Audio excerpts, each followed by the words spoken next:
Hello friends, आज हम बात करने जा रहे हैं माफिया की दुल्हन एपिसोड 13।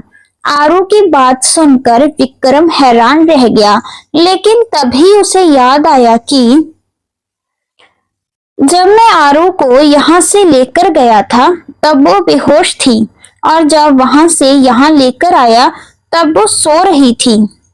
विक्रम परेशान हो गया। आरू इतनी नादान है कि उसने अभी तक ध्यान ही नहीं दिया कि वो कहीं और है। ये अब तक इस बात से अनजान है कि इसने 2 दिन में कितना ट्रेवल किया है। झूठे गैंगस्टर, अगर आपको ये मून मुझे नहीं देना तो मत दो। झूठ तो मत बोलो, कम से कम मैं तो यहाँ से कहीं नहीं गई। आप चाहो तो अपने गार्ड से पूछ लो। उसकी नादान और मासूमियत पर विक्रम को समझ नहीं आ रहा था कि वो कैसे रिएक्ट करे। तुम ठीक कह रही हो, पहले मैं तुम्हें ये ऊन नहीं देना चाहता था, इसलिए मैंने झूठ बोला। उसके लिए आई एम सॉरी, लेकिन आज से ये मून तुम्हारा। तुम आराम से यहाँ बैठकर आसमान वाले मून को देख सकती हो। सच में आज से ये मून मेरा हो गया। Thank you so much gangster. ये बहुत ही ब्यूटीफुल गिफ्ट है और मुझे बहुत पसंद आया। तुम्हें नहीं लगता कि मैंने तुम्हारे लिए इतना कुछ किया तो तुम्हें भी मुझे रिटर्न गिफ्ट देना चाहिए? रिटर्न गिफ्ट वो क्या होता है? रिटर्न गिफ्ट मतलब जैसे मैंने तुम्हें खुश किया तो इसके बदले में तुम भी मुझे खुश करो, मुझे गिफ्ट दो। लेकिन मेरे पास तो कुछ नहीं है, मैं भला आपको क्या ही दे सकती हूँ। मुझे कोई बड़ी चीज नहीं चाहिए, तो मुझे बस एक छोटा सा गिफ्ट भी दे सकती हो। कौन सा छोटा गिफ्ट? परमिशन। मुझे तुमसे छोटी सी परमिशन चाहिए। ओह, तो आपको परमिशन चाहिए? अब मुझे याद आया, आपने कहा था ना कि ये पूरा घर आपने मुझे दे दिया है, पर यहाँ कुछ भी करने के लिए आपको मुझसे परमिशन लेने की जरूरत नहीं है। और अगर आप मांग ही रहे हैं तो ठीक है, मैं आपको परमिशन देती हूँ। उसके इस जवाब से विक्रम एक बार फिर स्पीचलेस हो गया। फ्रूगी, मुझे इस घर में काम करने की परमिशन नहीं चाहिए, मुझे तुम्हारे साथ कुछ करने की परमिशन चाहिए। ओके, एक बार फिर से सोच लो फुगी, फिर बाद में मुझे कुछ मत कहना। अरे हाँ बाबा, नहीं कहूंगी, जो करना है कर लो, कहा ना मैंने। एक ही सवाल आप कितनी बार पूछेंगे? थोड़ी देर बाद, मेरी जान, मैंने कभी नहीं सोचा था कि तुम मुझे ऐसे मिलोगी, पर तुम ऐसे ज्यादा परफेक्ट हो। आरू को कमरे में सुलाने के बाद विक्रम ने उसे ब्लैंकेट से कवर किया और खुद रूम से बाहर आ गया। सुबह 3 बजे विक्रम कमरे से निकलकर फार्म हाउस के बैकयार्ड में आया। यहाँ इस वक्त रोनित और उसका खास आदमी भीमा मौजूद था। आज की पार्टी की तैयारी हो गई। आई होप तुम लोगों ने सब कुछ अच्छे से मैनेज कर दिया है, क्योंकि गलती को तो मैं ऐसे भी टॉलरेट नहीं करता। यस बॉस, आपके नए होटल का सारा काम कंप्लीट हो चुका है और ओपनिंग के लिए बिल्कुल तैयार है। और आज शाम की पार्टी की सारी अरेंजमेंट्स हो चुकी हैं। सिक्योरिटी का भी फुल बंदोबस्त है। आपकी इजाजत के बिना ना कोई आ सकता है और ना कोई जा सकता है। आपको मेरे काम में शिकायत का मौका नहीं मिलेगा। वेरी गुड, तुमसे मुझे यही उम्मीद थी।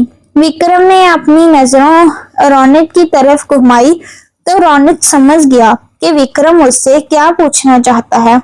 बॉस, मेरा काम भी हो गया है, मैंने हर जगह इनविटेशन दे दिया है, आपके दोस्तों को भी और दुश्मनों को भी, और सभी लोग आपकी पार्टी में आने के लिए एक्साइटेड हैं। वाह, मंत्री जी भी आने के लिए मान गए। ग्रेट, वैसे मुझे लगा नहीं था कि वो इतनी जल्दी मान जाएंगे। खैर, मेरे ससुराल वाले तो न्योता दे दिया है ना, तुमने भूल तो नहीं गए? बॉस, मैं भला उन्हें कैसे भूल सकता हूँ।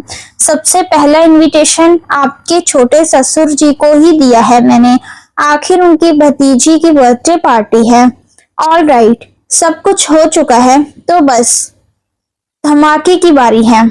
आज की पार्टी में मंत्री जी का खास ख्याल रखना, क्योंकि हमारे आने वाली डील में उनका हमारे स्पोर्ट में होना बहुत जरूरी है।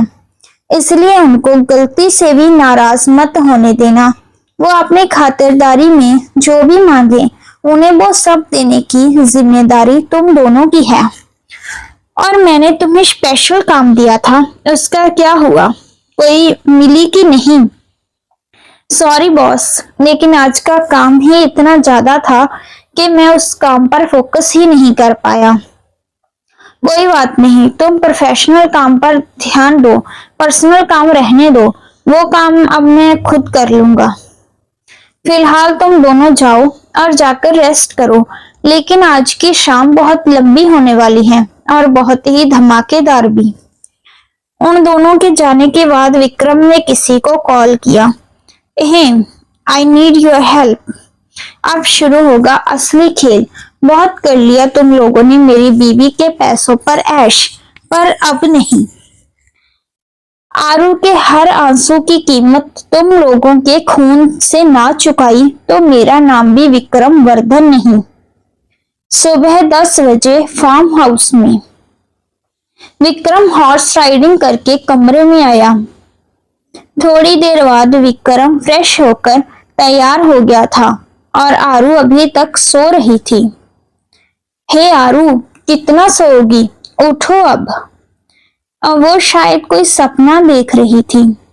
गैंगस्टर रुको ना, अभी मुझे वो और चाहिए। क्या चाहिए तुम्हें? वही जो आपने दिया था। इसका मतलब ये लड़की अभी भी अपने सपने में? हे लिटिल गर्ल, अगर तुम्हें वो चाहिए तो उसके लिए तुम्हें आंखें खोलनी पड़ेंगी। अगले पल आरू ने अपनी आंखें खोलकर विक्रम के सामने अपनी हथेली कर दी।